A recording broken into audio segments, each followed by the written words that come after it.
สวัสดีครับพี่บีดีชาแนลนะครับวันนี้วันหยุดผมนะครับก็มาหาอะไรคุยกันนะครับพอดีผมเข้าไปดูใน Reddit นะครับของ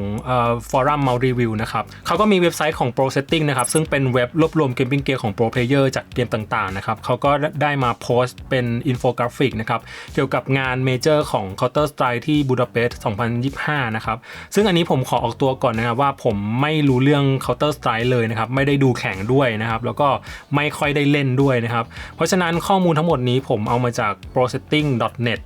ล้วนๆเลยนะครับจากอินโฟกราฟิกตัวนี้นะครับแล้วก็ผมอยากจะแชร์มุมมองบางอย่างนะครับผมอยากจะถามเพื่อนๆเหมือนกันนะครับว่าทำไมเราถึงต้องมีเว็บ prosetting.net นะครับคือส่วนตัวผมจะเป็นคนที่ชอบซื้อเกมมิ่งเกียร์ตาม Pro Player คือย้อนไปตั้งแต่สมัยก่อนเลยสมัยที่ผมเพิ่งเริ่มเล่นเกมนะครับผมก็ดูแข่งเกมบ้างนะครับแล้วก็ในยุคผมก็จะออกแนว 90 หน่อยๆนะครับก็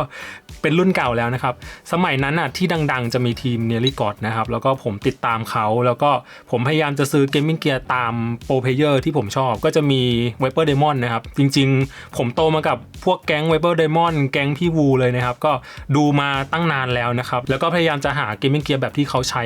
มาลองใช้ดูนะครับนั่นน่าจะเป็นจุดเริ่มต้นที่ทำให้ผมสนใจเรื่องของเกมมิ่งเกียร์ซึ่งการที่เราซื้อเกมมิ่งเกียร์ตาม Pro Player ผมคิดว่าไม่ใช่เรื่องผิดเลยจริงๆเรื่องเนี้ยผมเคยไปแนะนำในกลุ่มหนึ่งนะครับเขามีคนถามว่าอยากจะซื้อเกมมิ่งเกียร์ช่วยแนะนำหน่อยเขาก็ไม่ได้มีข้อมูลอะไรเลยนะครับผมก็แนะนำว่าลองซื้อเกมมิ่งเกียร์ตาม Pro Player ดูสิ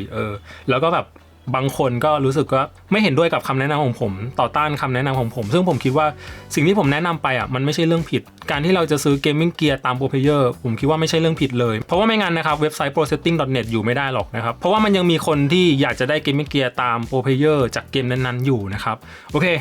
เรามาดูกันเลยนะครับเริ่มจากหัวข้อแรกก่อนซึ่งข้อมูลทั้งหมดนี้นะครับเขารวบรวมตั้งแต่วันที่11ธันวาคมนะครับแล้วก็เกมมิ่งเกียร์ทั้งหมดนะครับเป็นเกมมิ่งเกียร์ที่โปรเพลเยอร์ใช้ในงานเมเจอร์บูดาเปสต์2025อันนี้นะครับแล้วก็มันจะมีข้อมูลบางส่วนนะครับที่อาจจะไม่ได้ปรากฏในงานนี้แต่โปรเพลเยอร์คนนั้นเขาใช้หัวข้อแรกเมาส์นะครับอันดับ1ครับ G Pro X Superlight 2 33% นะครับแล้วก็อันดับ2 Suvi EC2 DW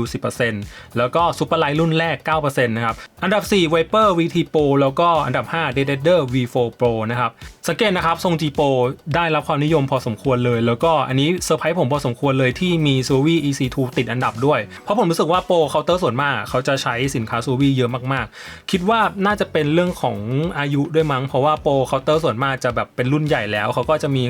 ความจงรักภักดีต่อแบรนด์ Suvi นะครับแล้วก็ใช้ Suvi มาตั้งนานแล้วตั้งแต่สมัยก่อนแล้วนะครับซึ่งจะมีความต่างกับ Valorant ผมรู้สึกว่าโปรเพลเยอร์ส่วนมากอายุยังไม่เยอะนะครับเขาก็จะมีความหลากหลายในการใช้เกมมิ่งเกียร์มากกว่าจะแบบไม่ค่อยได้ใช้ Suvi เท่าไหร่คือถ้าเกิดเราไปดูโปรเพลเยอร์ของ Valorant ส่วนน้อยนะครับที่จะใช้สินค้าของ Suvi ตรงนี้มีดอกจันเล็กๆนะครับเขาก็บอกว่ามีโปรเพลเยอร์บางส่วนเหมือนกันนะครับที่ใช้เมาส์ของ Pulsar WL Mouse Hitscan แล้วก็ Lamsu นะครับ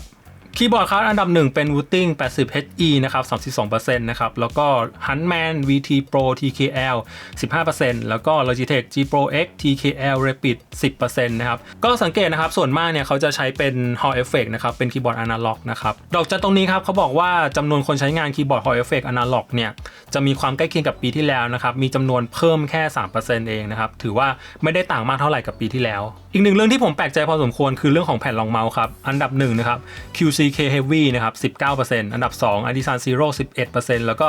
GSR SE 9% นะครับซึ่งผมออกตัวเลยนะครับว่าผมเป็นเกมเมอร์รุ่นเก่านะครับคือ QCK Heavy แม่งเป็นสุดยอดแผ่นรองเมาส์ที่ผมชอบมากๆนะครับถึงแม้มันจะเป็นแผ่นที่ราคาไม่แพงเป็นแผ่นที่เก่ามากๆแล้วแต่นะครับเพื่อนๆดูติดอันดับ1นะครับในปี 2025 นะครับเพราะฉะนั้นตัวนี้ขึ้นชื่อมากแล้วก็เจ้า Heavy ผมรู้สึกว่ามันมีชื่อเสียงมาตั้งนานแล้วนะครับโปรเพลเยอร์รุ่นใหม่ๆอาจจะยังไม่รู้จักอันนี้บอกเลยเพราะว่ามันออกมานานแล้วก็สมัยที่เมื่อก่อนย้อนกลับไปประมาณ10กว่าปีผมก็เคยแข่งเกมเหมือนกันก็ตัวนี้ครับผมก็ใช้ QCK Heavy เหมือนกันนะครับเพราะฉะนั้นเรื่องนี้มันทำให้ผมเซอร์ไพรส์พอสมควรปี 2025 แล้วมันก็ยังอยู่อันดับ1อยู่อันนี้รู้สึกดีใจมากๆส่วนตัวดีใจมากๆไม่ว่าสมัยนี้นะครับแผ่นรองเมาส์จะออกมากี่แบรนด์ออกมากี่ร้อยแบรนด์นะครับแต่ QCK Heavy ก็ยังยืน1ในเรื่องของแผ่นรองเมาส์อันนี้โอเคมากๆแล้วก็ Artisan Zero ก็อย่างที่เรารู้กันนะครับมันจะมีความคอนโทรลหน่อยๆก็เหมาะกับพวกแนว Technical Shooter อยู่แล้ว หูฟังครับอันดับหนึ่งก็เป็น G-Pro X2 นะครับแล้วก็ Cloud 2 แล้วก็ Cloud 3 Wireless นะครับแล้วก็จะมีพวก IEM นะครับซึ่งต้องบอกก่อนอย่างที่เรารู้กันเนอะส่วนมากเขาจะใส่ IEM ใช่ไหมแล้วก็จะเอาหูฟังครอบหูนะครับซึ่งจริงๆเท่าที่ผมรู้นะในงานเขาน่าจะมีหูฟังให้หรือเปล่าน่าจะมีใช่ปะคือผมไม่ได้ดูนะครับอันนี้ออกตัวก่อนผมไม่ได้ดูนะครับเขาน่าจะมีหูฟังให้นะครับแต่ข้อมูลที่ปรากฏตรงเนี้ยมันจะเป็นข้อมูลที่โปรเพลเยอร์เขาใช้เล่นที่บ้านเขาก็เลยเอามารวบรวมในข้อมูลตรงนี้ด้วยอีกหนึ่งเรื่องนะครับที่อยากให้ดูคือเรื่องของ polling rate นะครับ 61.4% นะครับใช้ polling rate ที่ 1,000 นะครับนั่นแหละไม่ว่าเมาส์จะมีความล้ำยังไงนะครับแต่ polling rate 1,000 ก็ยังได้รับความนิยมเยอะที่สุดนะครับแล้วก็สังเกตนะครับ polling rate 8,000 นะครับที่เขาโฆษณากันเฮ้ยเมาส์ตัวนี้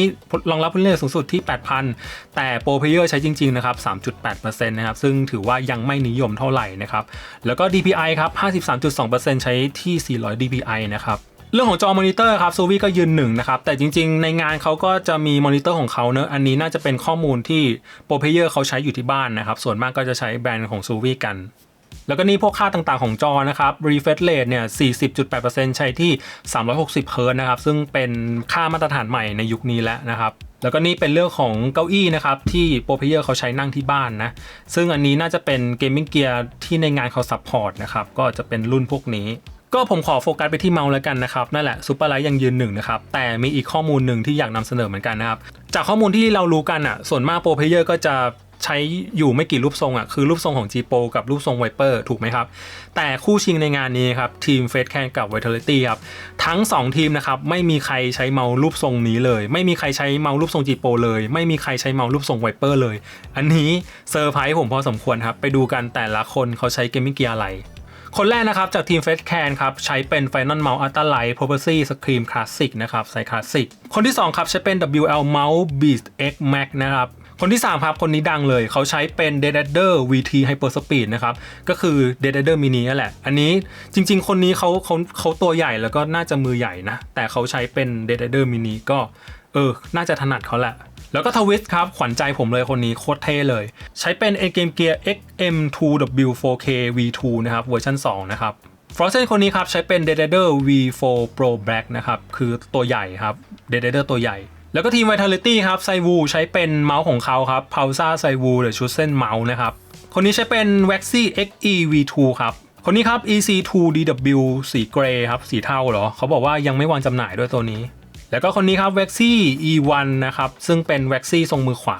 ปิดท้ายด้วยคนนี้ครับ Dedicator VT Hyper Speed ครับนั่นแหละครับโปรเพลเยอร์ทั้ง10คนไม่มีใครใช้ทรง G-Pro เลยไม่มีใครใช้ทรง Viper เลยอันนี้ผมถือว่าเป็นเรื่องที่ดีนะเพราะว่าส่วนตัวผมเบื่อนะครับการที่แบบเราเห็นโปรเพลเยอร์ใช้แต่ทรง G-Pro ใช้แต่ทรง Viper ผมอยากจะเห็นอะไรที่มันมีความหลากหลายกว่านี้เหมือนกันนะครับแล้วก็อยากจะปิดท้ายคลิปนี้นะครับอย่าลืมนะครับการที่เราใช้เมาส์ตามโปรเพลเยอร์ไม่ใช่เรื่องผิดนะครับเราลองหาไอดอลสักคนหาคนที่เราชื่นชอบสักคน